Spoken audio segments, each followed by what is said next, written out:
Asante, nawakaribisha katika kipindi chetu kuhusu afya, jinsi ilivyo desturi masaa kama haya. Wale pia walio katika mitandao tungependa kuwakaribisha kwa ajili ya mafunzo haya. Leo hii tutakuwa tunazungumzia kuhusu uumbaji wa mwanadamu, muundo wa mwanadamu, na hiyo ndiyo inaitwa anatomy.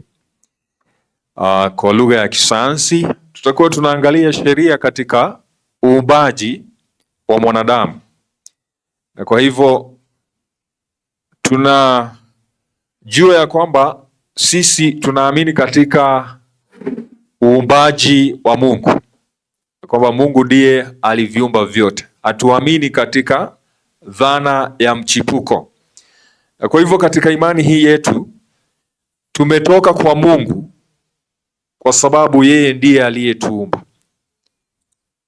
Kwa hivyo tofauti na dhana ya mchipuko ambayo inadai ya kwamba wanadamu walitoka kwa viumbe vingine, sisi tunaamini tumetoka kwa Mungu. Yeye ndiye aliyetuumba, na mwanadamu alikuwa kilele cha uumbaji wa Mungu, na akaumbwa kwa mfano wa Mungu na sura yake, kwa mfano na sura yake. Katika kitabu ambacho kinaitwa CTR, Christ Triumphant, ukurasa wa 238 aya ya 4, kinatukumbusha jambo fulani, ya kwamba nabii alionyeshwa ya kwamba kutakuwa na upinzani kati ya uumbaji, yaani wale ambao wanaamini katika uumbaji wa Mungu, na wale ambao wanaamini katika mchipuko ama dhana ya mchipuko. Na kwa sababu sayansi imejengwa katika hii dhana ya mchipuko, kutakuwa na upinzani wa kudumu kati ya wale wanaoamini katika uumbaji wa Mungu na wale ambao wanaamini katika hii dhana ya mchipuko. Leo hii kuko na vita vya mwili, vita vya kudhibiti mwili wa mwanadamu. Upande mmoja Mungu akidai ya kwamba kwa sababu yeye ndiye muumbaji, basi mwili huu unapaswa kuongozwa na sheria ambazo aliweka wakati wa uumbaji, na sayansi ikilete dhana nyingine ya kwamba inaweza ikaudhibiti mwili kupitia kwa sayansi ya utabibu ya kisasa. Kwa hivyo hivyo vita viko vinaendelea hadi siku ya leo. Ningependa kulete mawazo yenu katika kitabu cha Testimonies Volume 6 ukurasa wa 202, kwa sababu kazi kubwa sana ambayo tumepatiwa na Mungu ni kuweza kuhudumia watu kiroho na kimwili. Kwa hivyo tunaambiwa vipi? The ambassadors of Christ, those to whom have been committed the living oracles of God, ati wale ambao wametunukiwa kazi hii ya kufunua siri za Mungu na neno lake, wanapaswa kusoma, kujua jinsi ya kuhudumia wagonjwa. Na ili tuweze kuhudumia wagonjwa, haitawezekana hadi katika sehemu hiyo ya pili, a practical knowledge of health reform will better qualify men and women to proclaim the message of mercy and retribution to the world. Ili tuweze kuwafikia watu, tuweze kufikisha ujumbe wa rehema na adhabu kwa ulimwengu, basi lazima tuwe na elimu ya kugusa, ama elimu ambayo si dhana tu, lakini ni elimu ya kutenda kuhusu mabadiliko katika afya. Kwa hivyo hakuna njia nyingine ya kuthibitika katika hii kazi isipokuwa tuwe na utenzi katika hii elimu ya utabibu wa kiungu. Kwa sababu ya hiyo basi kuna nyanja tatu ambazo watu wa Mungu wanapaswa kujielimisha. Kutokana na mwongozo wa roho wa unabii, kitabu ni Counsels for Teachers, Parents and Students, page 125.2. Katika kitabu hiki tunaambiwa ya kwamba kuna nyanja tatu. Nyanja ya kwanza, jinsi unavyoona, ni ya kwamba mtoto anapojijua, jambo la kwanza, aelimishwe kuhusu mambo ya kiwiliwili. Apatiwe habari kuhusu muundo wa mwili wake.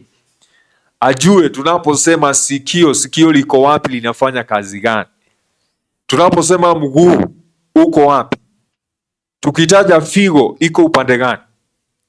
Unajua kuna watu wanatembea na hawajui figo iko wapi. Kuna wengine hawajui kama kuna kitu kama kongosho wako nayo. Mama Mose, sijui hii mambo kama tunaelewa. Aha, sikiza. Kama kuna kitu kitakusaidia, chakula ambacho umekula ni kongosho. Kwa sababu sasa hivi baada ya masaa kama mawili itachukua usukani wa kuendeleza kusaga chakula. Kuna watu wanatembea na wanacheka na wanaongea na hawajui wako na kiungo kinaitwa wengu na hawajui kiko wapi. Sawa sawa. Unajua tu uko na wengu wakati umeona mtu amepata ajali mbaya ya barabara, na kiungo ambacho kitamsaidia kuzalisha damu tena ni kiungo ambacho kinaitwa wengu, lakini sasa hivi hujajua. Kwa hivyo waelimishwe kuhusu kiwiliwili, hiyo inaitwa anatomy. Sehemu ya pili ya masomo haya ni ya kwamba it is therefore of the highest importance among the studies selected for children that physiology occupy an important place.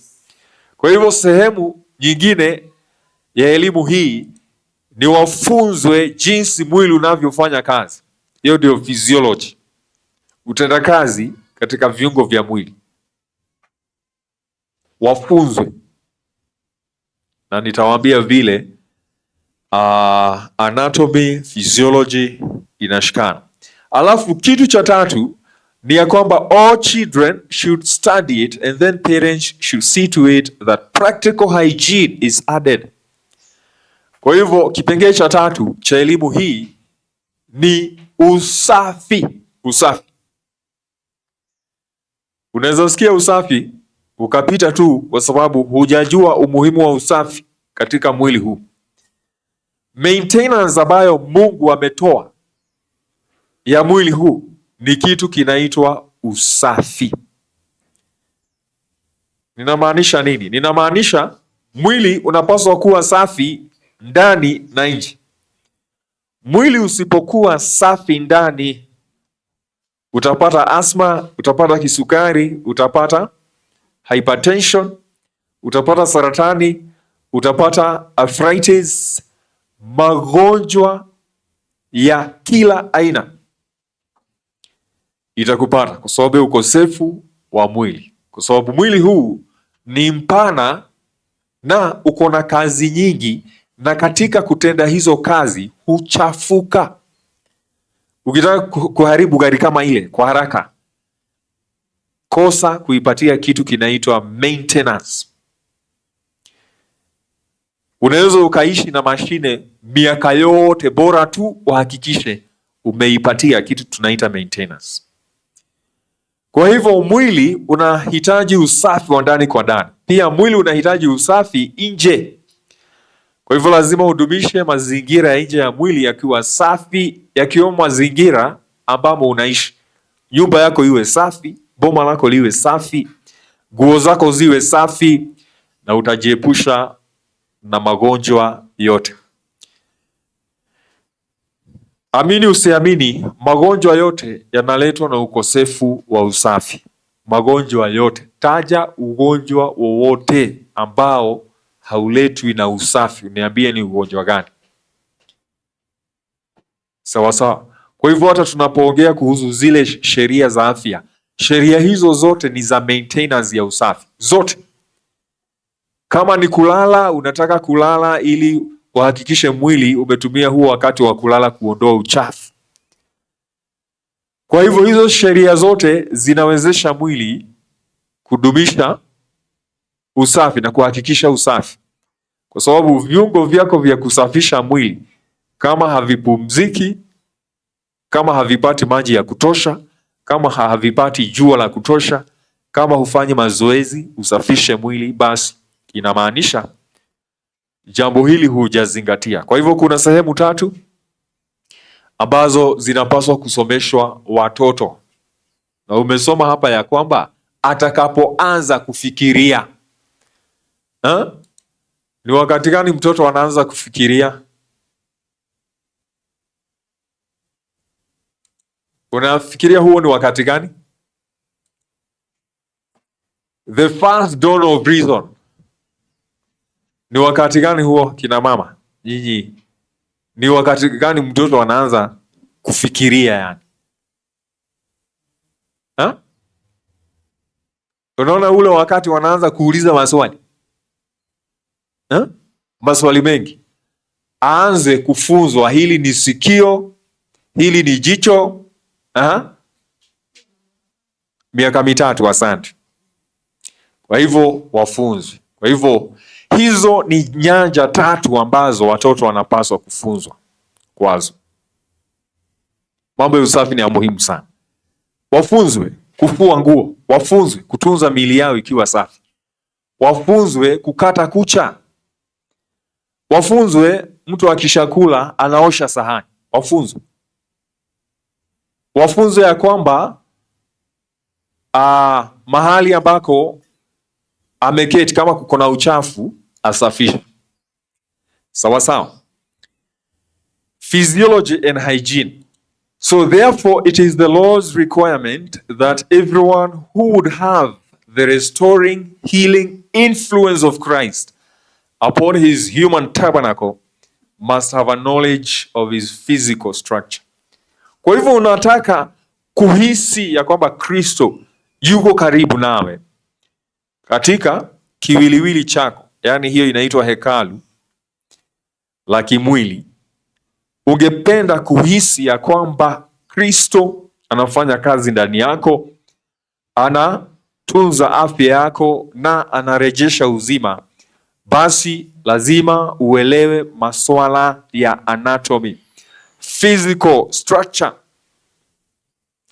Jambo la pili, physiology and hygiene. Tena lazima ujue vile mwili unafanya kazi na jinsi ya kutunza huo mwili ukiwa safi. So this is what we call the proper education. We have special duties resting upon us. We should be acquainted with our physical structure and the laws controlling natural life. Sasa sehemu ya 4 ndio hii ya kwamba kando na kujua kuhusu kiwiliwili hiki, ni vizuri uelewe ya kwamba mwili huu hausimami na haufanyi kazi pasipo sheria fulani. Elewa ya kwamba pasipo sheria fulani mwili huu haufanyi kazi. Na kuna mambo tutakuwa tunaangalia, hata yule aliyeziandika hizo sheria ni nani na aliandika akitumia nini, ili uweze kuelewa umuhimu wa mwili. Kwa hivyo kuna sehemu 4 tunapaswa kuelewa. Sehemu ya kwanza anatomy, sehemu ya pili physiology, sehemu ya 3 hygiene, sehemu ya 4 the laws of natural life, sheria ambazo zinatunza maumbile haya. Kwa hivyo katika swala la usafi tunaambiwa hivi katika kitabu cha Counsels for the Church 219.2 ya kwamba scrupulous cleanliness, yani usafi wa hali ya juu, is essential to both physical and mental health. Usafi ni wa muhimu kwa kiwiliwili na pia kwa mawazo yako. Impurities are constantly thrown off from the body through the skin. Ya kwamba kuna viungo ambavyo kazi yake ni kuondoa uchafu ikiwemo ngozi. Its millions of pores are quickly clogged unless kept clean by frequent bathing.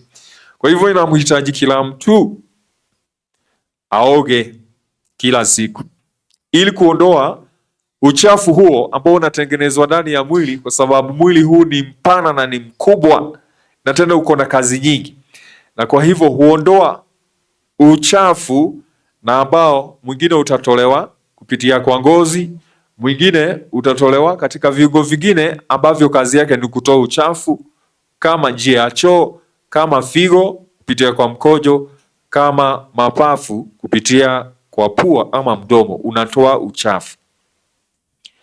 Kwa hivyo lazima kuwe na usafi wa hali ya juu. Sasa tunapoingia katika masuala ya physical structure ama anatomy, imegawanywa katika sehemu mbili, na hapa ningependa utege masikio yako vizuri, kwa sababu hapa patalete tofauti kati ya wale ambao wataanguka katika mtego wa kutibu mwili vibaya na wale ambao watabarikiwa kwa sababu wanatibu mwili jinsi inavyotakikana. Inakubalika katika sayansi ya kwamba kuna hizi nyanja mbili za mwili anatomy. Ya kwanza inaitwa gross anatomy, kumaanisha ni sehemu za mwili ambazo uko na uwezo wa kuziona kwa macho yako makavu na kuzigusa. Kwa hivyo unaweza ukagusa mkono, mguu, sikio, hiyo inaitwa gross anatomy. Unaiona, unaigusa. Lakini kuna sehemu nyingine ya vitu vidogo vidogo ambavyo haviwezi vikaonekana kwa macho, viko vikitazamwa na darubini na ni vidogo zaidi, ni vidogo zaidi. Kwa hivyo haya ndiyo makundi mawili ya nyanja hii ya mwili wa mwanadamu. Ukifika katika sehemu hii inaitwa microscopic anatomy. Sasa hapa ndiyo mambo yamekolea. Kila aina ya udanganyifu iko hapa,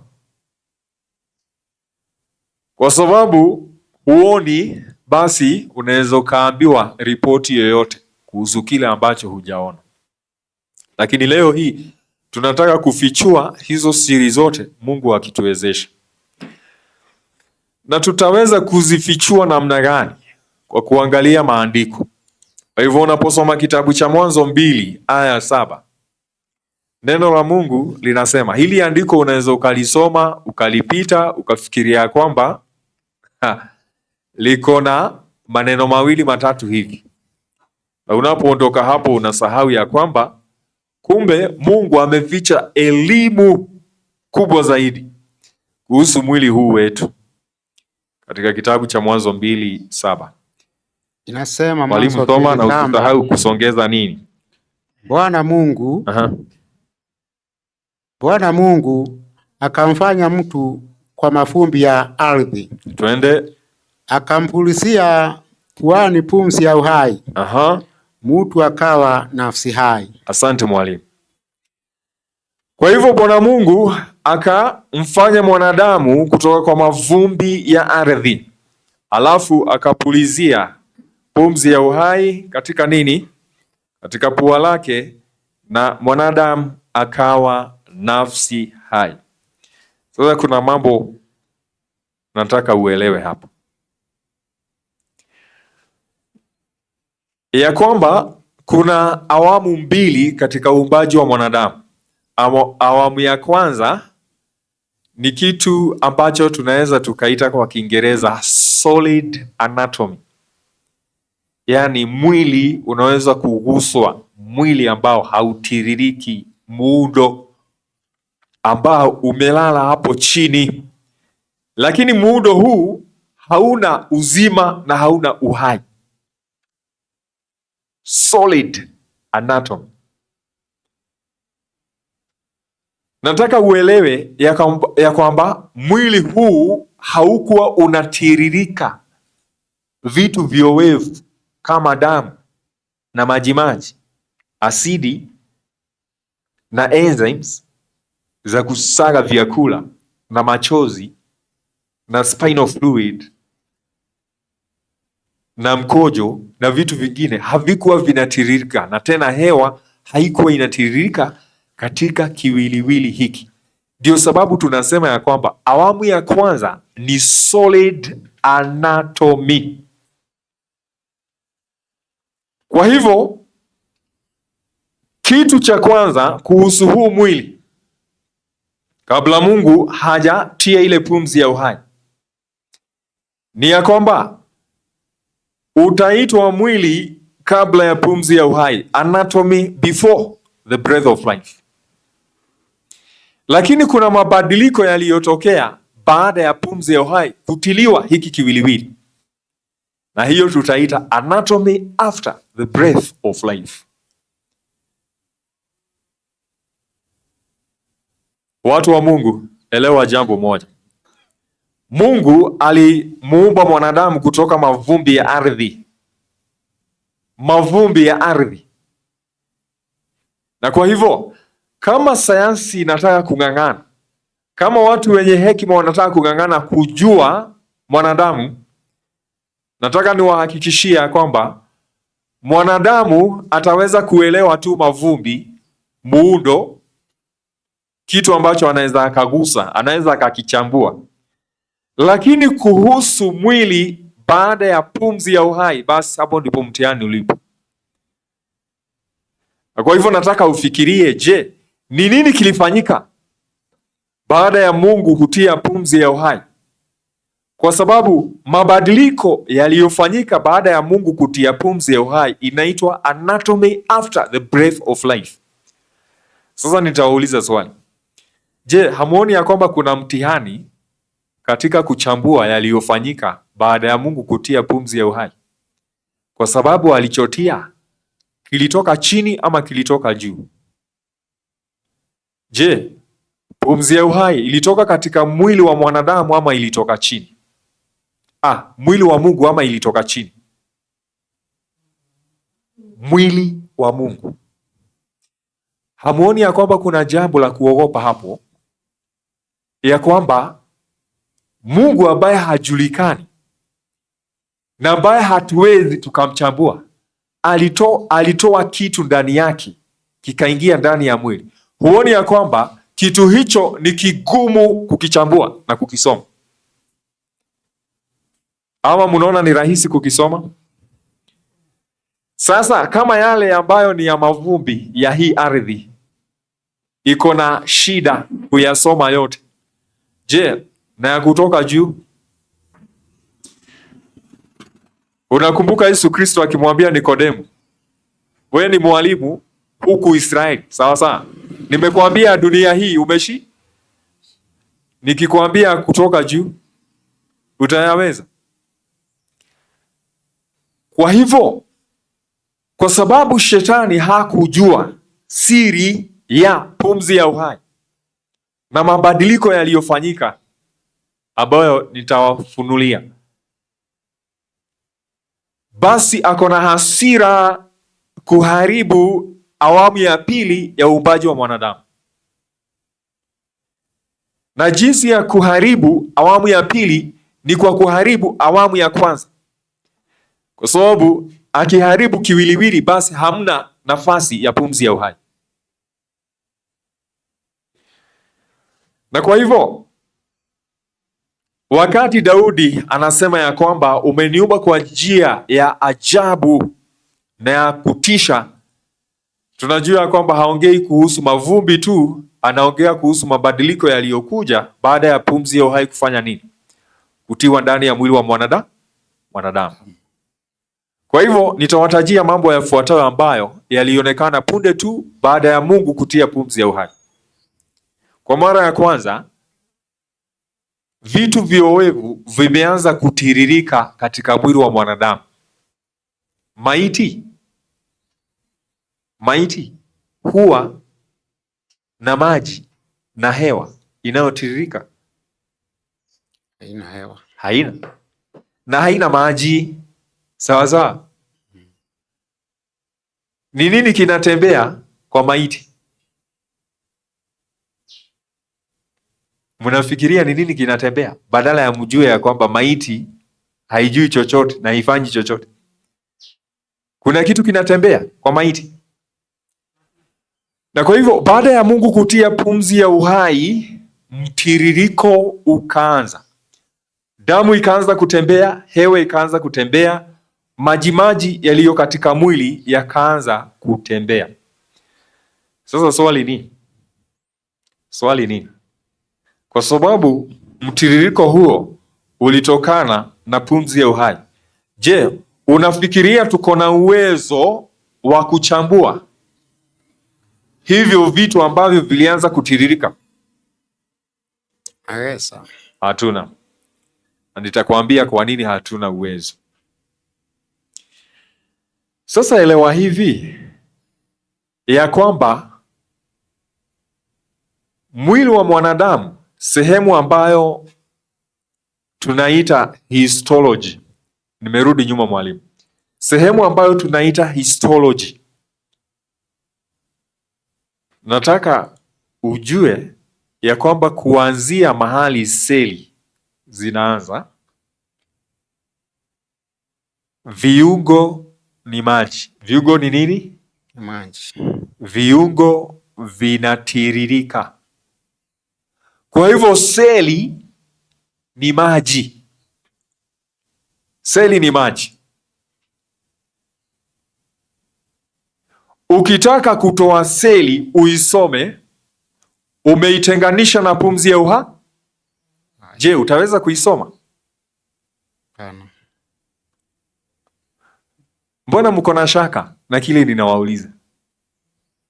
Kitu ambacho kinatokana na pumzi ya uhai ni ule mtiririko.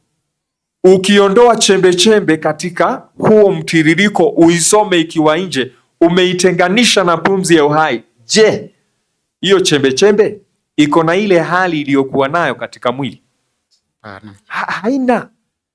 Kwa hivyo mtu akitoa sehemu kama hiyo, aende aichambue, akwambie nimeona uko na hiki na hiki, utaamini? Utaamini. Utaamini, lakini mmekuwa mkiamini, sawa? Kuelewa elimu hii ya uumbaji itatusaidia pakubwa sana. Sasa nataka tusonge mbele uone kile ambacho ninamaanisha hapa. Hebu tuone jinsi Mungu alivyoandika sheria za asili ama sheria za kiwiliwili katika uumbaji wake. Na nataka tusome katika Ayubu 33 aya yake ya 4, inasema nini? Ayubu 33 aya yake ya 4 inasema nini? Ayubu ni 33 aya yake ya 4. Ya 4, pumzi ya Mungu inasema. Soma. Roho ya Mungu imeniumba. Na pumzi ya Mwenyezi Mungu hunipa uhai. Asante. Roho ya Mungu imeniumba na pumzi ya Mwenyezi Mungu imenipa nini? Uhai. Kwa hivyo hapa tunaona ya kwamba Roho ya Mungu imeniumba na kumbe ndio ile pumzi ya Mungu iliyomfanya mwanadamu awe nafsi hai. Ndio swali huwa linaulizwa. Je, kwa sababu wale wamesema roho ya Mungu imeniumba, basi roho ni Mungu aliye na uwezo wa kuumba. Wakati Mungu alitia pumzi ya uhai kwa yule mwanadamu, alitia roho ya Mungu ama alitia Mungu roho kwa mapua? Roho wa Mungu. Roho wa Mungu. So kama angekuwa nafsi tofauti na ya Mungu ambaye anaitwa Mungu roho, je, angetoshea kwa mapua? Angetoshea. Na tena alikuwa anaenda wapi? Akipitia kwa mapua, unataka aende wapi? Kwa sababu Mungu alipotia pumzi ya uhai, kulitokea mtiririko wa vitu viowevu, ikiwemo gesi ambao ni mchanganyiko wa gesi tofauti tofauti. Alafu hiyo gesi ilipoingia, kukawa na mtiririko wa majimaji, damu ikaanza kutembea, lymph ikaanza kutembea, machozi ikaanza kutembea, maji ya ubongo ikaanza kutembea, kukawa na maji ya kila aina, na siri ya uzima iko katika huo mtiririko wa maji. Kwa hivyo ukiondoa chembe yote katika hayo maji, uitenganishe na huo mtiririko, basi umeitenga na uzima, na huwezi ukasema ya kwamba kile ambacho umeenda kusoma ni sawa na kile ambacho umebakisha katika mwili. Kwa hivyo roho ya Mungu imeniumba, pumzi yake imenipa uhai. Katika Zaburi 130 tunaambiwa ya kwamba wewe hutuma roho wako na vitu huumbwa, kwa sababu wewe unahuisha uso wa ardhi. Kwa hivyo Mungu hutumia nguvu hii ya roho wake kuweza kuleta upya, kuhuisha ardhi ambako tunatoa. Hii roho ya Mungu inaitwa kidole cha Mungu. Katika Luka 11:20 inaitwa kidole cha Mungu. Ndicho hicho ambacho Yesu Kristo anatumia kufanya nini? Kuondoa pepo miongoni mwa nini? Na kwa hivyo inaeleweka wazi ya kwamba roho ambayo Mungu alitumia kuumba dunia, kukiwa na makosa ya kiafya, Mungu atatumia roho huyo kurejesha afya. Kweli ama sio kweli? Kweli. Exactly. Kwa hivyo Mungu alipopulizia hii pumzi ya uhai, akaanzisha mtiririko. Mtiririko wa kwanza ni wa gesi. Alafu hiyo gesi ilipokuwa inapitia katika sehemu Mungu ameitengea, ikaanza kusababisha ama kulete mtiririko wa vitu viowevu kama damu. Na wakati Mungu alitilia hiyo pumzi ya uhai, kwa sababu jinsi ambavyo hewa huingia ni ya kwamba inapoingia kwa mapafu inajaza mapafu kwanza. Mapafu yakisha jaa, hiyo hewa inachukuliwa na damu, inaingia katika sehemu ya kwanza ya moyo, halafu inatolewa katika sehemu nyingine ya moyo, inazungushwa katika mwili mzima. Damu inapozunguka katika mwili mzima, inarudi tena mahali pale pale ilikusanya hewa, na inarudi kwa mapafu, na iliporudi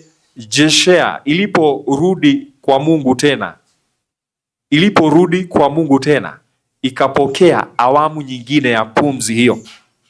Kwa sababu hilo ni jambo lilifanyika haraka sana, alipopulizia hiyo pumzi ya uhai hadi ilipotengeneza mzunguko, na hiyo damu ikarudi bila pumzi ya kutosha, na ikapokea sehemu ya pili ya hiyo pumzi. Na tunajuaje? Kwa sababu ukisoma Desire of Ages 21 inasema ya kwamba mzunguko huo lazima uende umalizie ama urudi mahali ulikotoka, ili uzima uweze kupatikana.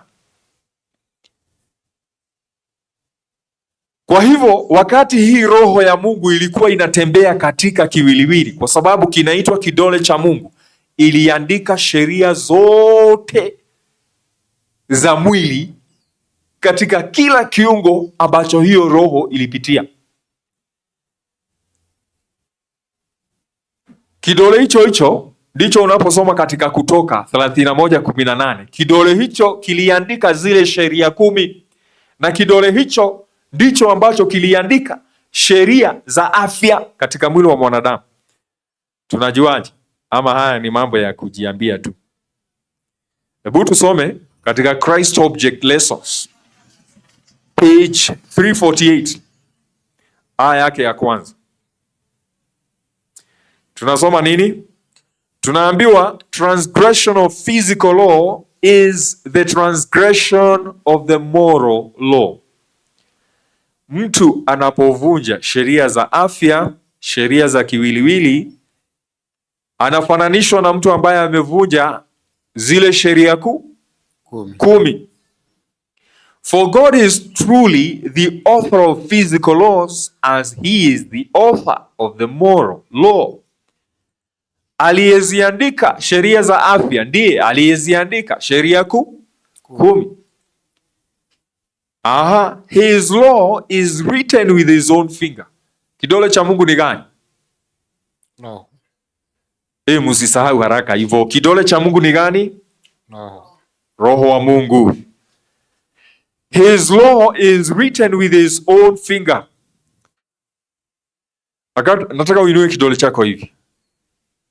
Hicho kidole, Mama Joshua, hicho kidole, huyo ni Mama Joshua mwingine. Si ni kweli? Si ni kweli? Mama Joshua, amin. Mama Mose, huyo ni Mama Mose mwingine. Kwa hivyo kidole cha Mungu ni Mungu mwenyewe. Kwa hivyo mtu akisema ya kwamba ati kidole cha Mungu ama roho wa Mungu ni Mungu roho, yani Mungu mwingine, atakuwa na kupotosha. Hicho kidole ndicho anatumia kuandika sheria. His law is written with his own finger upon every nerve, sikiza, every muscle, every faculty which has been entrusted to man. Kwa hivyo roho wa Mungu alipopuliziwa kupitia kwa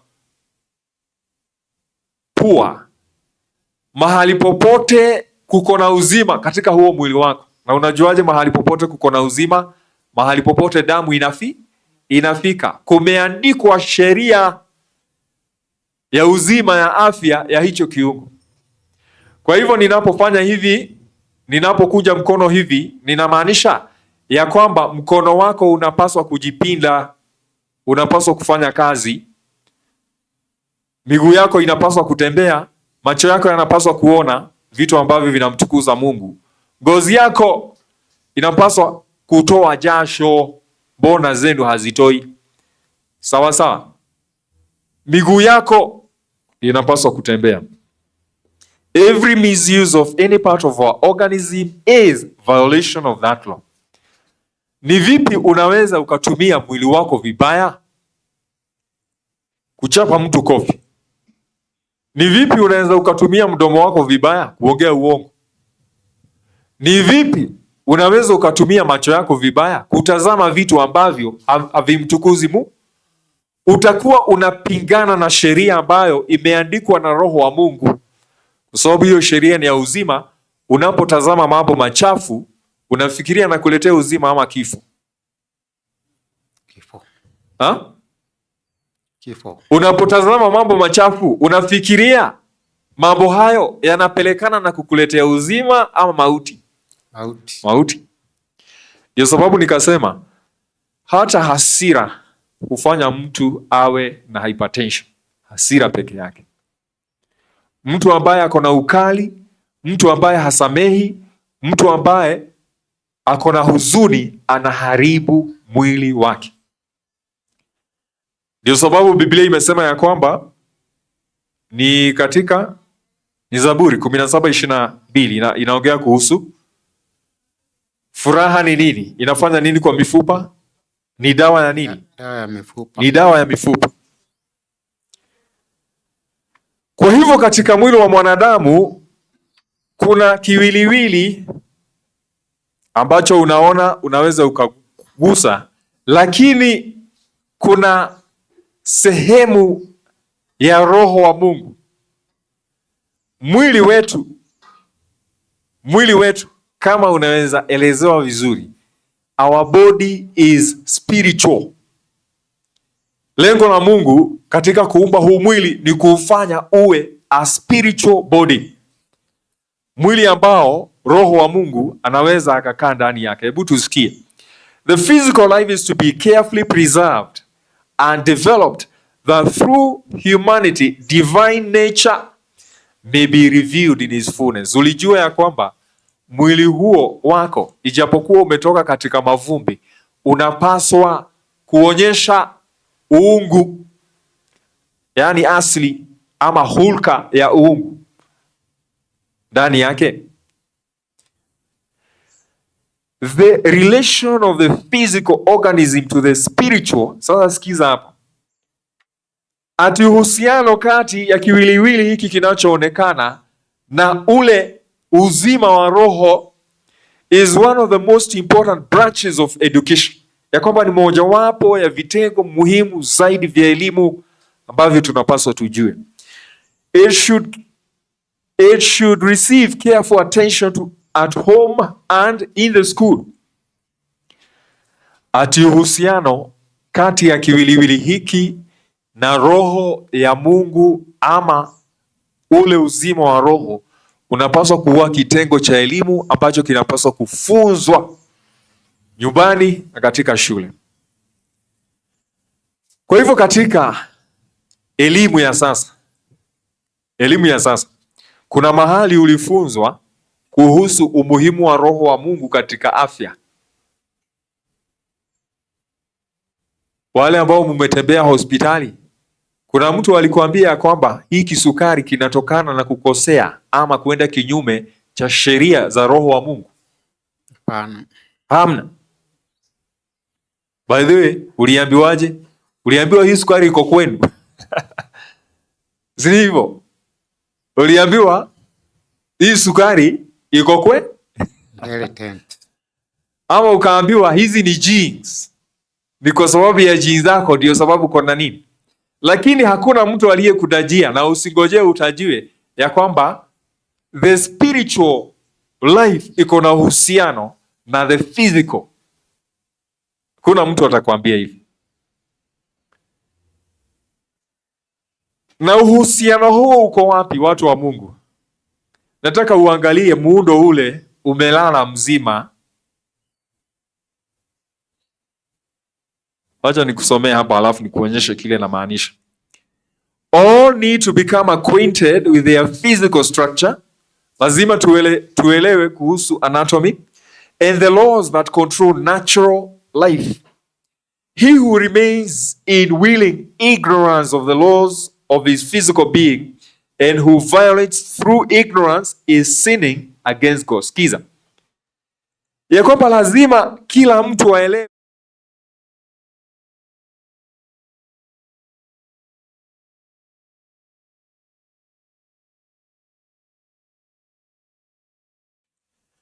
Kwa hivyo Mungu anataka kutukumbusha kwamba kumbe ameumba mwili kwa njia ya ajabu sana, na huwezi ukakaa kama mwili wako ni kitu tu, chombo chochote kimetengenezwa na mwanadamu kama gari ama vyombo vingine. Mwili wako umeumbwa na muumbaji wa vitu vyote, kilele cha uumbaji wa Mungu, mfano wa Mungu, lakini unataka kukaa ni kama mwili tu ni wa kawaida. Nilikuwa nasema wakati kiwiliwili hiki kilikuwa kimelala mbele ya Mungu, hakina uzima, hakina uhai ndani yake. Kabla pumzi ya uhai haijatiwa, kiwiliwili hicho kingeachwa na Mungu aende zake. Je, kingekuwa tofauti gani na mavumbi mengine? Baada ya muda mfupi muundo huo ungesabaratika. Muundo huo ungevamiwa na mabadiliko katika hali ya anga, ungenyeshewa udondoke. Muundo huo ungekuwa kikwazo kwa wanyama ambao walikuwa wanatembea kupitia hiyo sehemu. Lakini tofauti kubwa zaidi ni ile pumzi ya uhai Mungu aliyoweka. Siku ya leo watu wanafikiria hivi ya kwamba hii sehemu imelala hapa ni ya muhimu sana kuliko ile sehemu ambayo Mungu alitia, na ile sehemu ambayo Mungu alitia hawaioni. Lakini nataka niwakumbushe kitu kimoja. Aliyetia hiyo pumzi anaweza akatoshea katika hekalu lolote. Kweli ama sio kweli? Aliyetia hiyo pumzi anaweza akatoshea katika dunia. Anaweza. Aliyetia hiyo pumzi, hakuna nyumba ambaye anaweza akatoshea. Ni Mungu mkuu. Roho yake ilikuwa imetanda katika dunia nzima, imeelea juu ya maji. Roho hiyo ndiyo imeumba wanyama kwa idadi zake, mimea kwa idadi zake.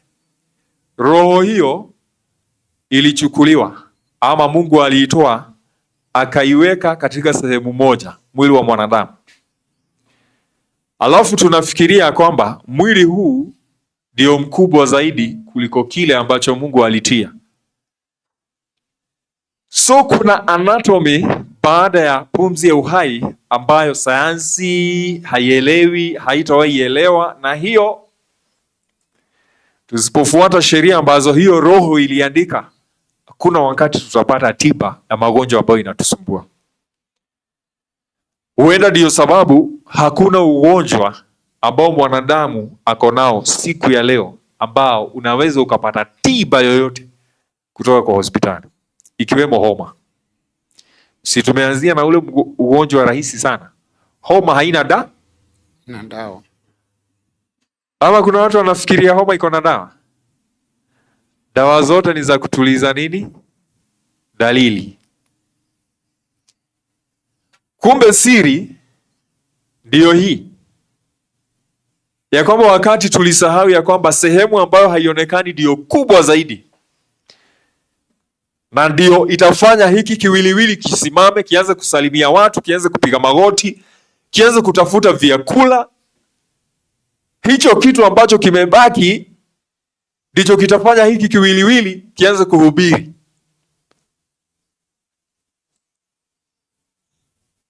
Kianze kuzaa hiyo pumzi. Mbona watu wakifa munawaondoa kwa nyumba na munawapenda, lakini munawaondoa kwa nyumba, munaenda munawaweka katika sehemu iko na baridi nyingi? Je, mtu akaamuka aulize yani mimi nimewajengea nyumba nzuri na wakati nimezima kidogo huku ndiko munanilete? Lakini kuna kitu ndani yenu kinawaambia kwamba roho ikishaenda hii haifaidi kitu. Si ni kweli? Kweli.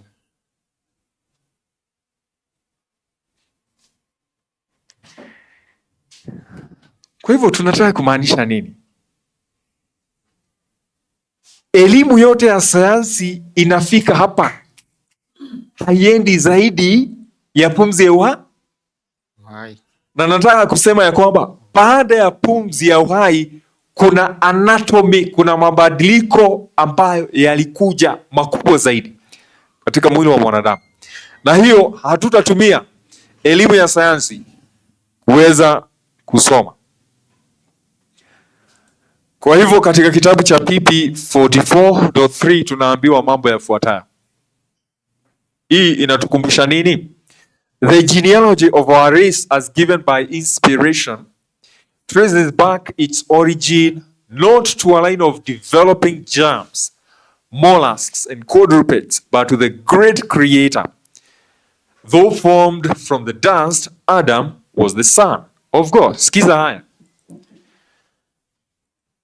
Ni wangapi hapa wanaamini katika dhana ya mchipuko? Ninamaanisha tulitoka kwa bakteria, tulitoka kwa nyani, tulitoka kwa vitu ambavyo ni vidogo, tukapanuka, tukaanza kuinuka, tukawa wanadamu. Kuna mtu anaamini hivyo?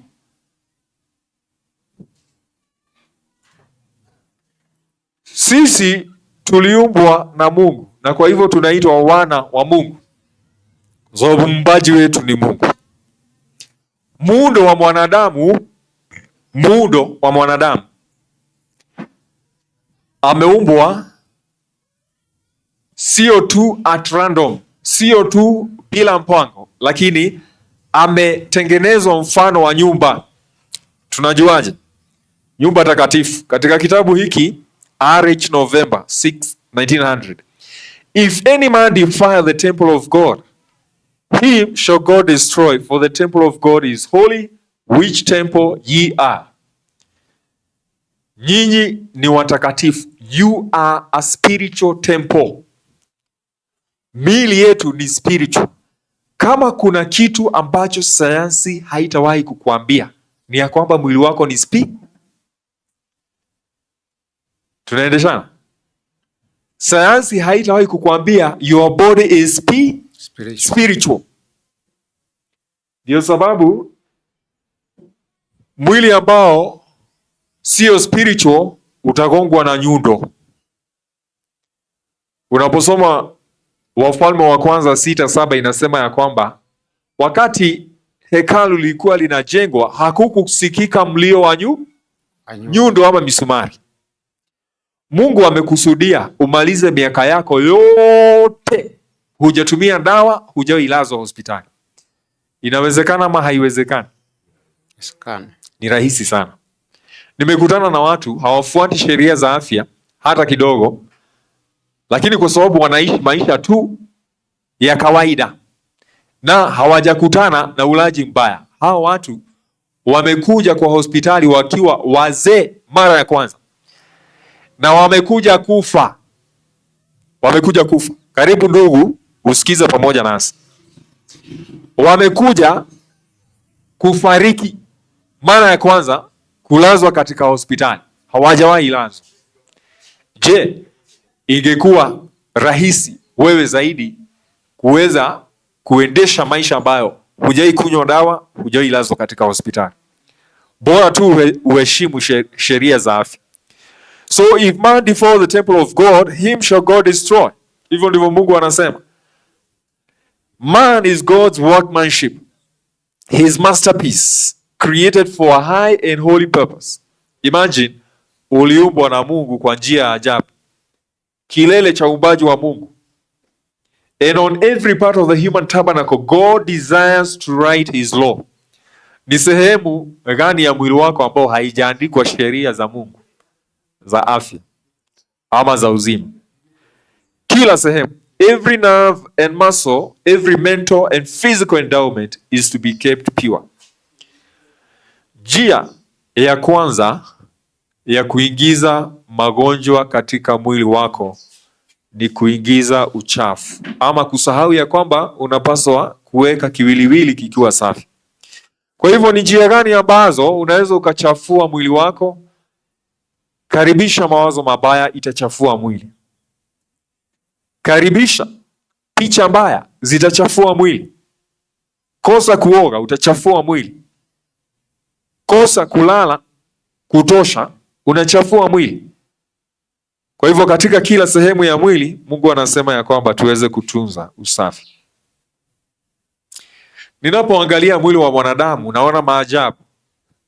Ni vipi ambavyo mtu angetengeneza gari ambayo inaweza jikuja na ikatoshea sehemu ndogo bila kuharibu jinsi inavyofanya kazi. Unajua, ninapoangalia hata mishipa ya damu, unajua ya kwamba unapojikunja mishipa hutembeza damu kawaida. Nataka uangalie wale watu ambao hutengeneza maji, waweke mifereji katika mwili mzima isambaze damu kila mahali katika mwili huu, na wahakikisha ya kwamba mtu anapojikuja hiyo mifereji inajikuja vizuri na haizuii maji kutembea. Na hakuna sehemu ambayo kwa sababu umejikuja imechongoka na sasa inakufinya. Ama mnapojikuja mnaumwa, isipokuwa uwe na arthritis. Isipokuwa uwe na shida za arthritis. Unapojikuja mwili umetulia. Na unahakikisha kwamba unapojikuja hupotezi sura yako. Unajua kuna vitu ukikuja vinaharibika sura. Sasa unasema heri hata kingekaa kikiwa kizima. Huu mwili unabaki kuwa kuvutia hata wakati umejikunja. Hii ni maajabu ya Mungu ambayo labda tusipotilia maanani sana kuusoma mwili hatutaweza kushukuru Mungu. Mwanadamu aliumbwa akiwa wima, kwa hivyo hatukuwa tunatembea kama nyani halafu tukasimama. Aliumbwa akiwa alipopuliziwa ile pumzi ya uhai, aliinuka kwa taratibu. Kwanza akafikia hapo, anainuka na hakusimamia hapo.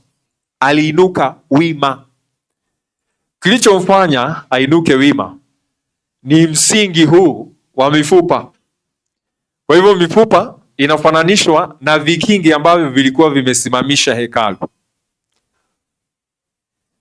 Lakini muundo huu wa vitu vigumu ambao unausimamisha mwili hauwezi ukavutia hadi ufunikwe na nyama na ngozi. Ukiangalia mifupa hii, ingawaje mwanadamu hakuna sehemu iliyo fupi kuliko nyingine, hakuna sehemu ambayo haina usawa, lakini muundo huu si wa umbo lolote ambalo unalijua. Hapa hakuna triangle, hakuna sako, hakuna duara, hakuna sijui umbo gani, hakuna umbo lolote la kiungo chochote, iwe ni mfupa ama viungo vingine ambavyo vinaweza vikafananishwa na chochote ambacho mwanadamu ameumba. Ukitaka hii nyumba isimame wima, lazima uhakikishe ya kwamba mawe iko na kona nzuri. Lakini sio hivyo kwa mwili wa mwanadamu. Aliyeumba huu mwili ameumba kwa njia ambayo hata ukitafuta counterfeit hutawahi kupata. Amesimama wima na hakuna sehemu ambayo inainama. Kwa hivyo jinsi Mungu alivyoweka timazi, yeye anajua, lakini hakuna kiungo ambacho ni kidogo kuliko mwenzake. Kwa hivyo hii balance pia inasaidia katika mzunguko wa majimaji katika mwili wa mwanadamu. Inawezesha viungo vyote kupokea nguvu wakati mmoja na wakati sawa. Maajabu ya Mungu. Mifupa hii ni mingi, ukihesabu zaidi ya 600, lakini kila mfupa uko na kazi yake. Hakuna kiungo ambacho hakina kazi katika mwili wa mwanadamu.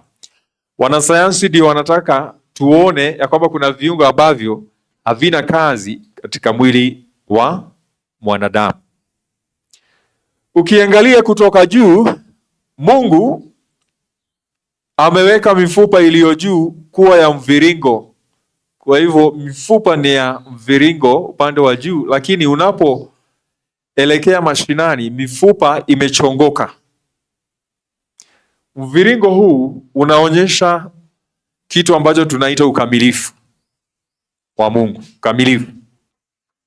Lakini jinsi ambavyo sehemu hii ya mashinani tunavyoikaribia, basi mifupa imechongoka. Labda kuwezesha hivi viungo kuweza kutembea, kitu cha kwanza.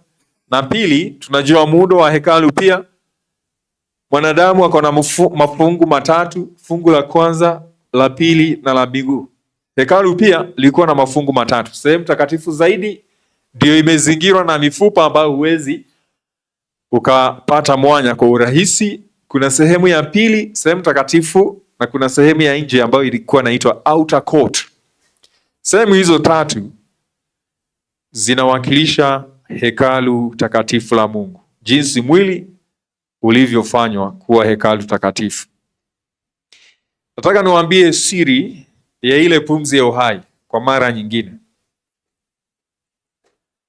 Unaposoma kitabu cha Marko 4:26 inasema ya kwamba ufalme wa Mungu utafananishwa na mtu ambaye amepanda mbegu katika mchanga. Alafu akaenda analala, anaamuka usiku na mchana, anakuta ya kwamba mbegu yake imeota, imechipuka, lakini kile hawezi akaelezea ni jinsi hiyo mbegu inavyoota. Jambo hilo limefichwa mwanadamu. Siri ya uhai imefichwa mwanadamu na shetani. Wakati Mungu alikuwa anamuumba mwanamke, alimfanya Adamu awe na usingizi mzito, hakuelewa kilichofanyika. Siri ya uzima iko na Mungu peke yake. Kwa hivyo mabadiliko ambayo yanaifanyikia hii mbegu haijulikani. Unaposoma kitabu cha Marko 4:31 inasema ya kwamba mbegu ya haradali ndiyo iliyo ndogo zaidi kuliko mbegu zote. Lakini kuhusu mbegu hii tunaambiwa ya kwamba inapopandwa huwa inakuwa na inakuwa mti mkubwa zaidi, na huu mti unakuwa kituo cha ndege wa angani. Nataka uelewe jambo moja. Yesu Kristo anajifananisha na mzabibu, ni mti. Ni mti. Mbegu iliyo ndogo zaidi. Je, mnajua ya kwamba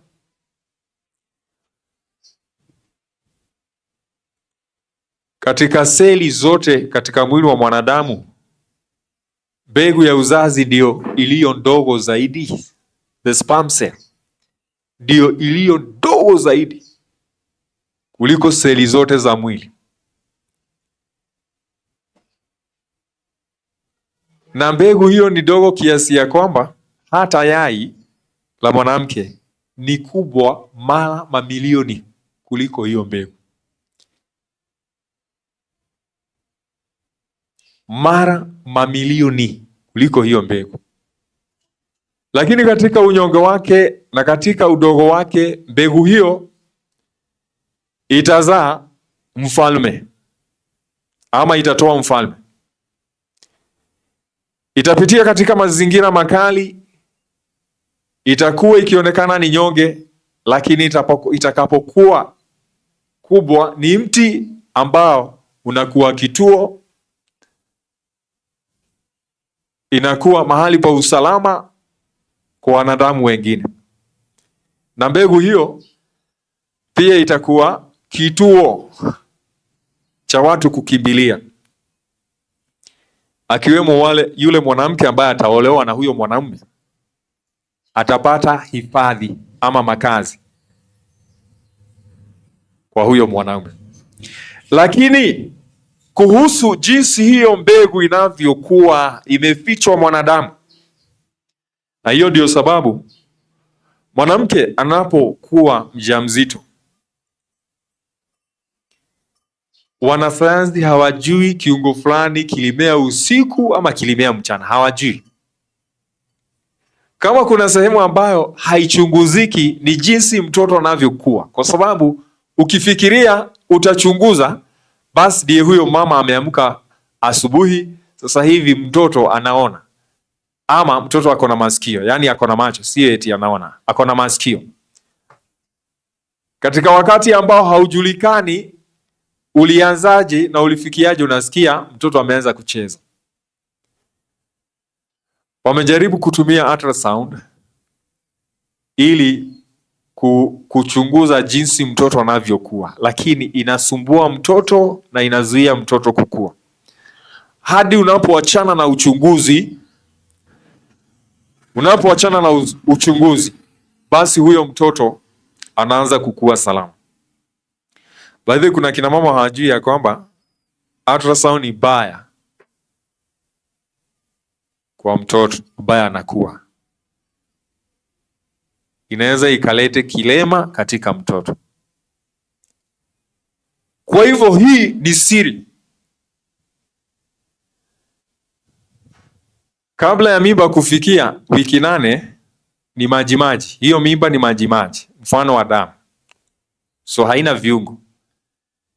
Na hiyo majimaji ama hiyo damu, hujui kichwa ni upande gani, mkono ni upande gani, ni nini kitakuwa mfupa, ni majimaji. Ukijaribu kutikiza hayo maji ati uyachunguze, yanaharibika, hiyo mimba inatoka. Kwa hivyo shetani amejipata katika hali ambayo hatawahi jua nini huwa kinaendelea. Lakini kuna siri zaidi katika kukutana ile mbegu na lile yai, kwa sababu zote mbili ni majimaji. Ukitaka kuchunguza hayo majimaji inaharibika.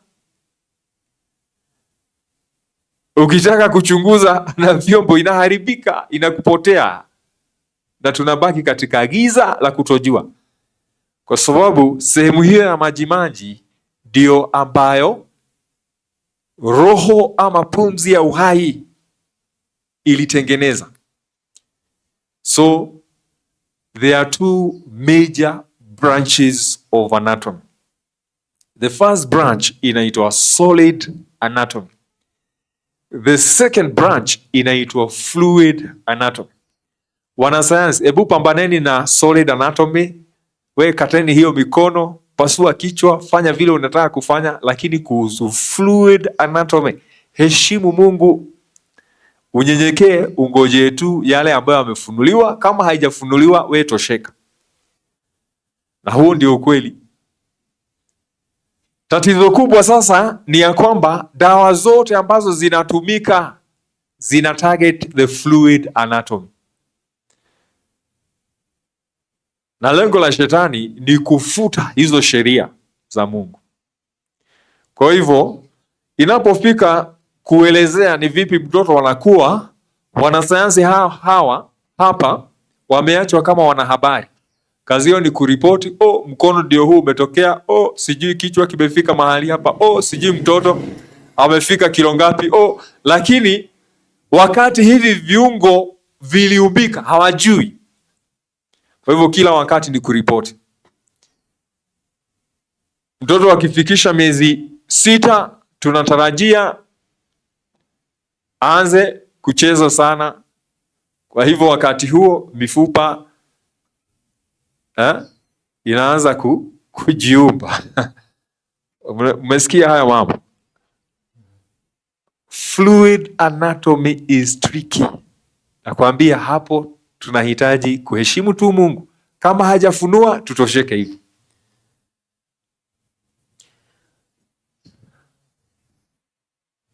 Tuingie katika hili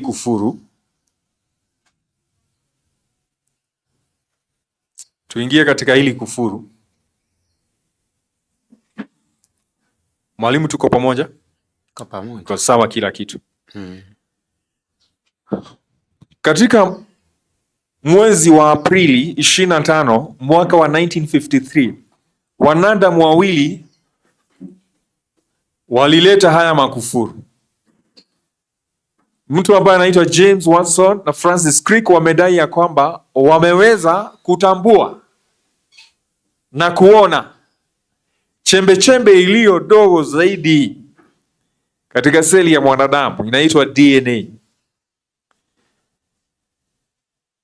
Na kwa hivyo tunataka tusikie haya madai vizuri. Tunataka tuyasikie vizuri. Mtu akikwambia ameona DNA, ameingia katika fluid anatomy, ameenda sehemu ambayo tunaita cellular level, na amedai kuenda hata chini zaidi.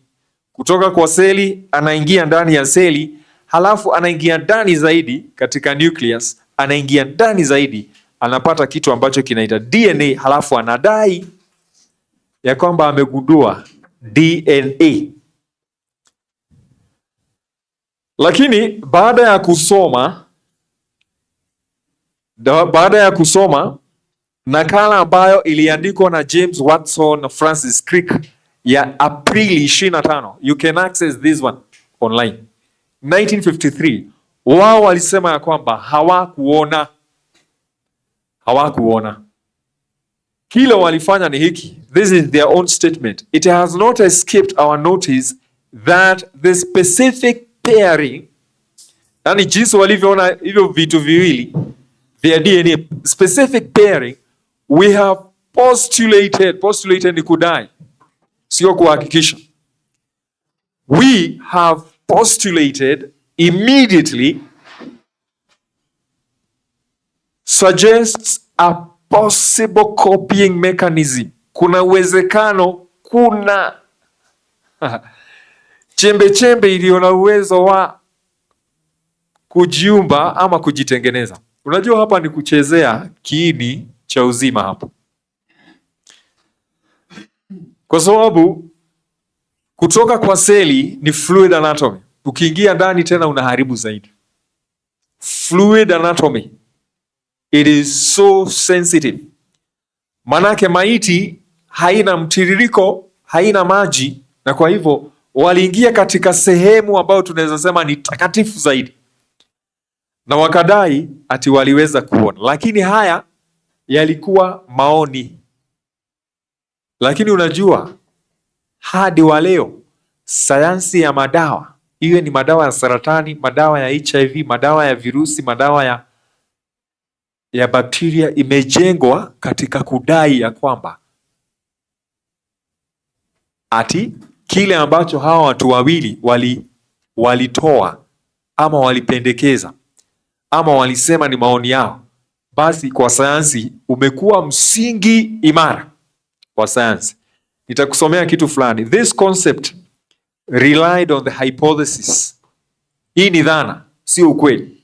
Hypothesis that pulling the two strands apart would provide a template for copying the molecule. Kwa hivyo kiini cha sayansi kimekuwa katika dhana ati ya kwamba DNA iko na mishipi miwili ambayo inaweza ikafunguka huo mshipi na ukatengeneza protini, na protini hiyo inaitwa RNA, na RNA hiyo ndiyo chanjo mliopatiwa 2020 ya COVID. Imejengwa katika hii dhana ati katika kutengeneza mshipi kama huo tunaweza tukawapatia watu, kwa sababu tunaamini ya kwamba chembe iliyo ndogo zaidi iko na muundo huo huo. Kwa hivyo kuanzia huu mwaka wakaanzisha maelezo kuhusu jinsi vitu ambavyo vinaitwa virusi vinavyoambukiza ama vinavyoleta magonjwa. Ati hivyo virusi huwa vinaingia kwa DNA ambayo haiko ati viko na uwezo wa kutengeneza RNA. Vikiingia kwa DNA zinashikilia kwa DNA, zinaanza kutengeneza protini zikiwa ndani ya seli ambayo ni fluid, sehemu ambayo Roho wa Mungu hata hawezi akaruhusu. Sasa nataka nikuonyeshe ugumu wa kuingia ndani ya seli, ugumu wa kuingia ndani ya seli, na tutatumia mafungu ya Biblia. Shida ya uongo ni hii ya kwamba uongo hausimami. Ukikutana na ukweli unashindwa kusimama. Ukisoma katika Warumi 12 utahakikisha mambo yafuatayo katika aya 4. For we as we have many members in one body and all members have not the same office. Sasa nataka uunderline hapa. Kama unaamini Biblia inua mkono. Kwa sababu nikikuuliza sawa, nikikuuliza kwa nini unaamini ama umekuwa ukiamini mambo fulani, basi utaniambia kwani ulikuwa umeweka Biblia wapi? Sawa sawa. Kama unaamini basi ya kwamba kichwa hakifanyi kazi sawa na mkono, unaamini hivyo? Unaamini hivyo ya kwamba kichwa hakifanyi kazi sawa na mkono, na kazi ya macho si kazi ya masikio, na kazi ya figo sio kazi ya na si kazi ya moyo. Viungo ni tofauti, lakini maajabu ya Mungu katika hivi viungo, kila kiungo, hakuna kiungo ambacho ni dhaifu, jinsi wanasayansi wanasema ya kwamba appendix inaweza tolewa kwa sababu si ya muhimu. Mnaamini ya kwamba appendix haina kazi? Inayo. Nakwambia uko hapo kwa sababu ya appendix. Hungetoboa bila appendix na umezaliwa, hungetoboa. Kwa hivyo viungo hivi vyote ni vya muhimu. Ndio sababu unaposoma Wakorintho wa kwanza 12:25 inasema and there should be no schism. Kusiwe mtu wa kutenganisha hivyo viungo. Ni tofauti, ziko na kazi tofauti, lakini kusiwe na mtu wa kutenganisha hivyo viungo. And whether one member suffer, all the members suffer. Sasa kuna sayansi kubwa zaidi hapa. Ni nini ambacho kinafanya mtu akiwa na shida anakonda mwili wote na si sehemu moja ambayo imegonjeka? Ama ushaona mtu kama ni mgonjwa anakonda sehemu ambayo ni gonjwa? Mwili wote hulia, bona. Ushaijiuliza? Kwa sababu viungo vyote vya mwili wa mwanadamu viko na uwezo wa kuumba viungo vingine. Wakati Mungu alitumia mbavu kumuumba mwanamke, basi ilimaanisha ya kwamba kuna kitu katika mbavu kinaweza kikatengeneza viungo vingine. Na huo ni ukweli.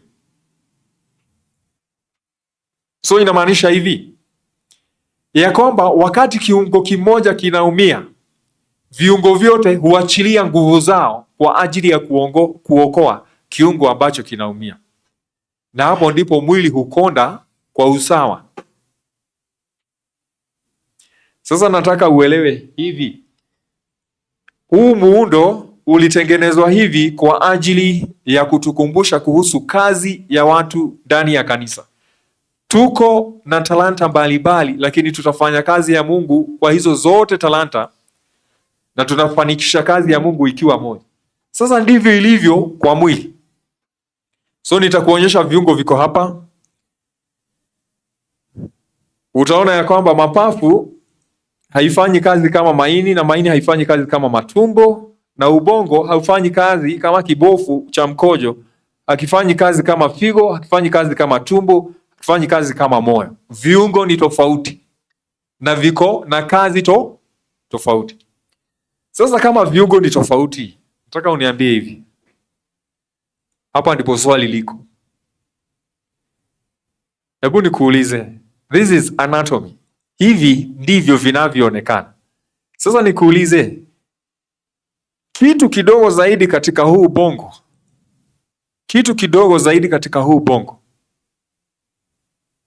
je, kinapaswa kufanya kazi kama ubongo ama kinapaswa kufanya kazi tofauti? Kama ubongo, ili ubongo huu uweze kuwa na mamlaka moja na uweze kufanya kazi iliyo sawa. Kwa hivyo chembe iliyo dogo zaidi hufanya kazi kama ubongo. Je, chembe iliyo dogo zaidi kwa maini itafanya kazi kama ubongo? Itafanya kazi kama maini. Kwa hivyo seli ya ubongo na seli ya maini zinafanana? Hazifanani. So nikuulize, DNA ya ubongo na DNA ya maini zinafanana? Hazifanani. Kwa hivyo ni nini hiki kinakufanya ama kimefanya wanasayansi waanze kudai ya kwamba DNA inafanana? Unajua hayo ndio makosa walifanya. Ati DNA inafanana katika kila mahali. Ukichukua kwa mate, DNA ni hiyo. Ukichukua sijui sehemu yote, DNA ni hiyo. Jinsi viungo vilivyo tofauti, basi ndivyo hiyo chembe iliyo dogo zaidi iliyo tofauti. Kwa hivyo hiyo inamaanisha dhana yote ambayo imejengwa katika DNA kufanana, ikiwemo kutengeneza dawa ambazo ni sawa. Kwa hivyo ukiwa na hypertension, dawa ambayo unapatiwa ati ni mimi ninapatiwa, hata hiyo itakuwa upotovu. Hypertension yako ni tofauti na ya malaria yangu ni tofauti na ya na hatuwezi tukatumia dawa sawa. Hatuwezi. Gastritis yangu na yako ni tofauti. Dhana hii ya kutaka kutuonyesha kwamba viungo vyote ni sawa ndio imefanya dawa za watu wote wa diabetes dunia mzima ziwe sawa, na hiyo haiwezekani. Kuna mtu alipata diabetes kwa sababu ya stress, mwingine akapata diabetes kwa sababu ya kutumia mafuta kupita kiasi, mwingine akapata diabetes kwa sababu alikuwa na tatizo la hypertension, mwingine akapata diabetes kwa sababu yeye afanyi kazi, mwingine akapata diabetes kwa sababu halali, mwingine akapata diabetes kwa sababu alikuwa anatumia madawa ya asma, mwingine akapata diabetes kwa sababu alidungwa chanjo. Je, hao watu wote watatibiwa na dawa moja? Sawa sawa. Ikiwemo watu wawili ambao ni ndugu, mmoja anahitaji figo, huyo ndugu hawezi akampatia, mwili wake utakataa hiyo figo, na ni ndugu. Watu ambao wanaweza wakakubaliana kifigo ama kiviungo ni watu ambao wamezaliwa kutoka kwa yai moja, wanaitwa identical twins. Hiyo ni kumaanisha kama huwezi ukanipatia figo, je, mbona unataka tutumie dawa ambazo ni sawa? Si unipatie kale kadawa kako kahoma ulibakisha. Si ndivyo watu huwa wanasema? Hatufanani. Kwa hivyo dhana ya sayansi imejenga matumizi ya madawa katika kusema viungo vyote ni Sawa. Na ukitaka kujua sio sawa, ukikutana na daktari wa moyo akutibu, atatengeneza moyo lakini ataharibu figo. Wewe unajua hivyo? Atatengeneza moyo lakini ataharibu figo. Atatengeneza figo lakini ataharibu matumbo. Atatengeneza matumbo lakini ataharibu ubongo. Na akitengeneza ubongo ataharibu ngozi. Na hiyo inasisitiza ya kwamba kila kiungo kiko na DNA tofauti, kama DNA iko na kama kuko na kitu kama hicho. Lakini hatutaki tuingie katika makufuru, kwa sababu sehemu hiyo ni anatomy baada ya pumzi ya Mungu. Ile inaitwa fluid anatomy. Sasa nataka nikuonyeshe makosa ya kufanya fluid anatomy. Anatomy ambayo inaitwa microscopic ama histology anatomy inatumia kifaa hiki. Kifaa hiki kinaitwa the transmission electron microscope. Kifaa hiki kimetumika kuchunguza seli katika mwili wa mwanadamu. Kifaa hiki hutumia miale ambayo inaitwa electrons. Lakini sehemu hii ni sehemu ambayo lazima iwe wazi. Sehemu isiyo na hewa, sehemu ambayo haina chochote, it's a vacuum. Na kwa sababu sampuli huwekwa hapa katika sehemu ambayo iko na uwazi ajabu, vacuum. Hii mashine inapoachilia hizi electrons kutoka hapa zigonge hapa, zitapitia katika hii sample ambayo imetengenezwa kwa njia maalum ambayo nitawaambia. Na hii miale inapopitia hapo katika sehemu ambayo ni vacuum, itatengeneza kivuli katika sehemu hii. So hii inaitwa cathode, hii inaitwa anode, itatengeneza kivuli hapa. So nitakwambia makosa ya kuweka seli ya mwanadamu hapa. Makosa ya kwanza ni hii, ya kwamba seli yote ambayo inawekwa hapa, kwa sababu sehemu hii ni sehemu iliyo wazi na sehemu iliyo na joto nyingi, inasemekana hiyo seli inyonywe maji yake yote. It has to be a dry cell. Seli yote ambayo itachunguzwa katika hiki kifaa kinaitwa transmission electron microscope lazima isiwe na maji. Tumesikizana? Wacha niwaulize nione kama mnakumbuka. Je, maiti huwa na maji? Haina. Je, maji yalianza kutiririka lini? Ama ule mtiririko wa vitu viowevu ikiwemo hewa na maji ilianza katika awamu gani ya anatomy? Wakati roho ilipulisiwa. Wakati pumzi ya Mungu ilipotiwa. Kwa hivyo wakati umenyonya maji yote katika seli, je, umebaki na ile seli iliyo ndani yako sasa hivi ama umetengeneza kitu kingine? Ukweli umetengeneza kitu kingine. So kile ambacho utaona, hata kama ni sample ulikuwa unaenda kunipima virusi, ati kama niko na HIV, ati kama niko na nini na COVID, na seli yangu umekausha, umeenda kupima paternity DNA kujua ati nani mzazi, mimi ndiye baba ama umeenda. Let me tell you. Na mimi huwa najua maswali itatoka wapi. Let me tell you. Hiyo sample ni yako, mimi si yangu. Hiyo sample ni ya mtu ambaye hajasoma, aende akadanganywa huko, lakini mimi hutanidanganya. Uwezi ukachukua sample kutoka kwa mwili yangu, a dry sample, ukaenda ukaikausha ili iweze kuonekana, alafu ati unatarajia nigojee hiyo sample. So unanipigia simu unaniambia tumepata results zako, utazikujia lini? Mabia hizo ni zenu, mimi niko na kazi ya kufanya. Maisha yanaendelea. Ukitaka kuituma kwa medical school iwe inasomwa nao na wanafunzi, tuma. Lakini mimi niko na kazi ya kufanya. Siwezi nikatumia my transport kuendea vitu vigeni, hapana. So makosa ya kwanza ni kukausha hiyo seli. Makosa ya pili ni kutumia viwango vya joto, kwa sababu hii mashine inatumia viwango vya joto ambavyo vinazidi vile vinahitajika katika mwili. Kwa hivyo kiwango cha joto ndani ya mwili ambacho kinawezesha seli zako na DNA kama iko kujigawa vizuri ni viwango vya 37 nyuzi joto.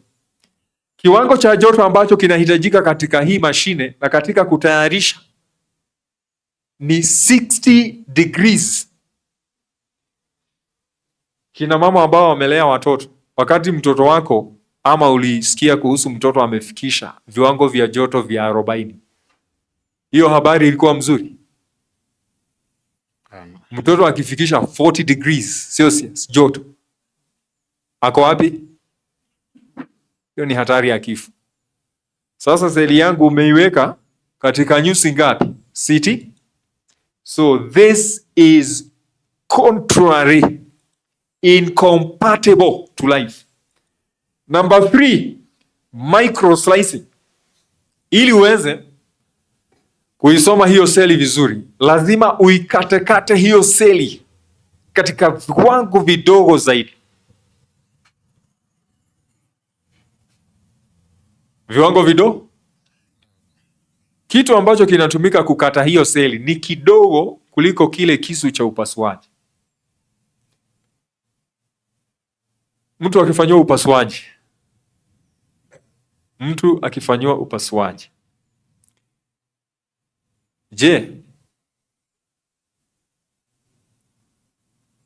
hiyo kitu alama inabaki ama haibaki? Inabaki. Inabaki.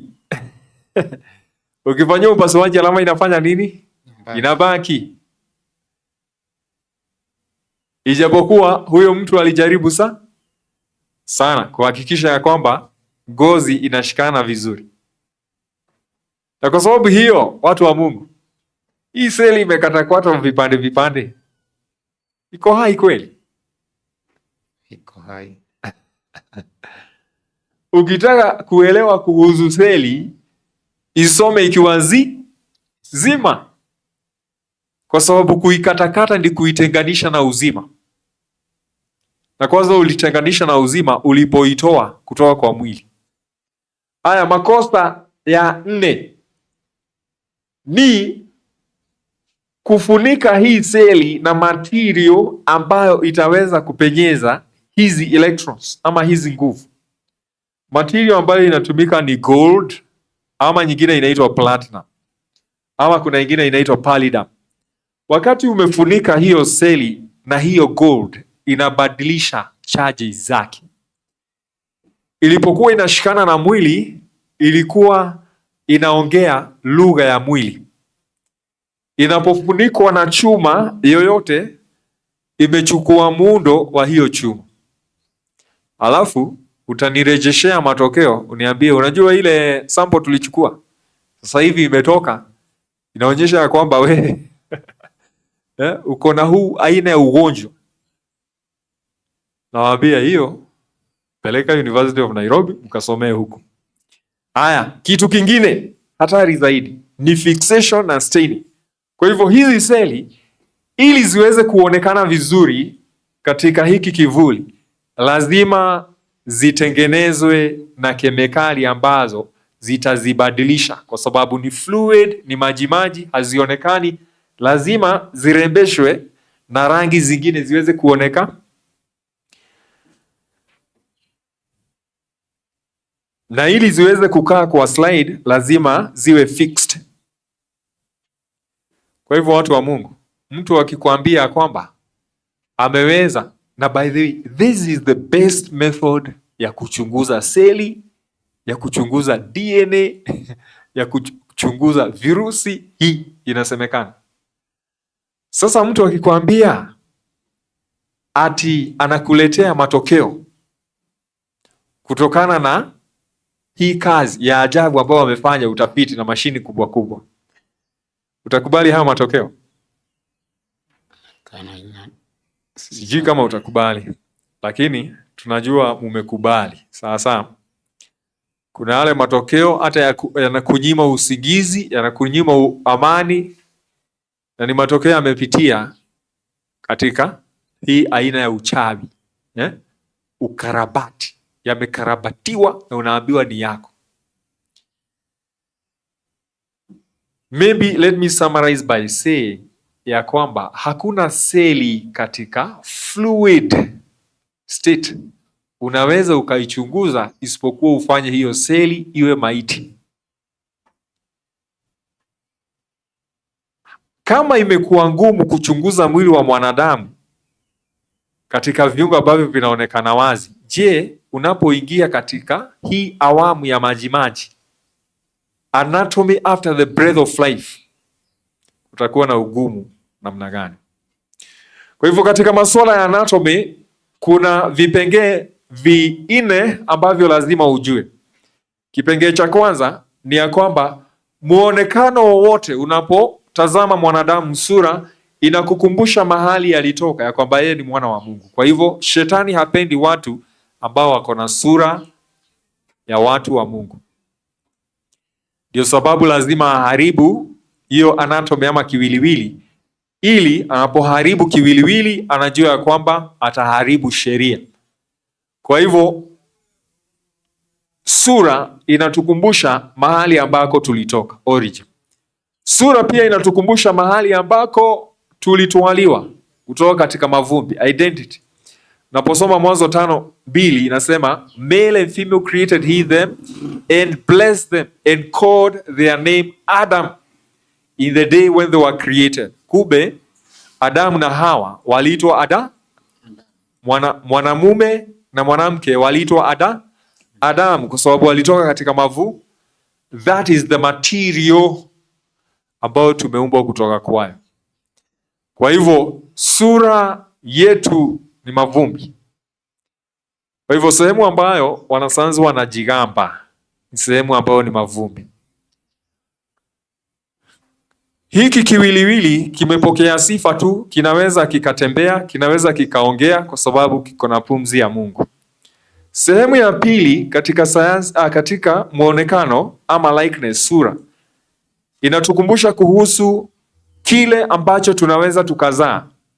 Genesis 24:1-24 says the earth bring forth living creature after his kind.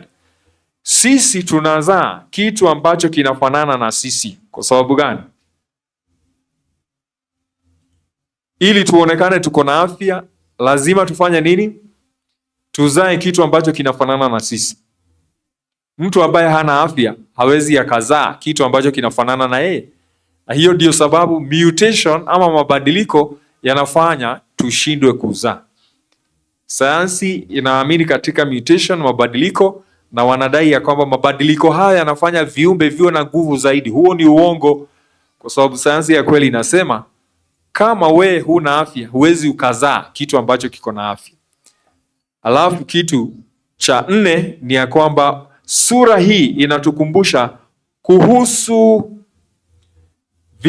viungo ambavyo vimewekwa ndani ya mwili huu wetu, ya kwamba viungo hivyo, vipande hivyo vinafanya kazi kama kitu kimoja, na muundo wetu ni muundo wa nyama ambazo zimetokana na mavumbi. Kiwiliwili hicho ni mfano wa hekalu, jinsi tunavyoonekana. Njia nzuri ya kuelewa mwili ni kwa kutumia muundo wa hekalu. Ukiangalia hekalu lenyewe, hakuna kitu chochote duniani kinachofanana na hekalu, jinsi ambavyo hakuna kitu chochote kinachoweza kufanana na mwili wa mwanadamu. Kwa hivyo jinsi hekalu lilikuwa limepambwa, jinsi lilivyokuwa imara, ndivyo mwanadamu alivyo imara, ijapokuwa sura yetu sio kama miundo ama maumbo ambayo yanaonekana, lakini miili yetu ni mizuri kwa kuonekana, inavutia. Iko na njia za kupenya, iko na njia za kutokea. Mwili wetu unavutia na mwili wetu ni muundo wa hekalu. Mungu atubariki. Kuna swali ama nyongeza? Swali ama nyongeza?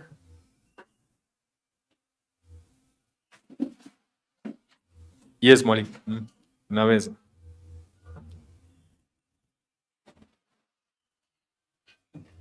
Swali ama nyongeza?